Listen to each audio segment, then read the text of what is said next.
Welcome, friends. This is the third part of video about existentialism in Waiting for Godot. Let's take a start. Estragon, Waiting for Godot. Waiting for Godot is a situation that has no begging and no end. Tramps don't know about their past, nor are they sure about their future. It is a situation which every person in the world facing. Samuel Beckett also said the same. In his eyes, we are all like Estragon and Vladimir. Furthermore, he is of the view that the play is more about waiting. Thus, it is true that they are living in an absurd world that is one of the major characteristics of existentialism. Pointlessness of existence. They go on living. They know pointlessness of their existence, still they don't give up on life. It is main problem that no one is here to answer the question of human existence in this world. Same is the case with protagonists of the play. They are waiting for Godot. It is the only way through which they would know purpose of their lives.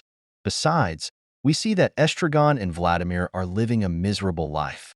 Not because life is the name of pains, instead because they are free. It is also a problem that humans have been given free will.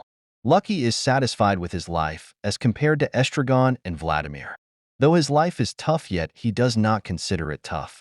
A purpose has been set for him by his master. On the other hand, Estragon and Vladimir have no purpose. Free will is their problem. They portray a universal problem. Humans are living in this world, but why are they living? No one has exact answer of this question. It would have been easier for us if our goals were set. Free will is our main problem because it has become our duty to find purpose of life. It is primary meaning of existentialism.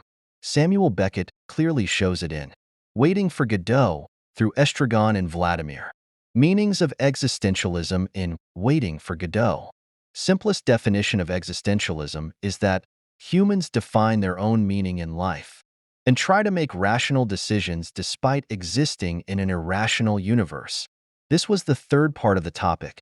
The links of other parts of this video are in the description. Check the description and watch them.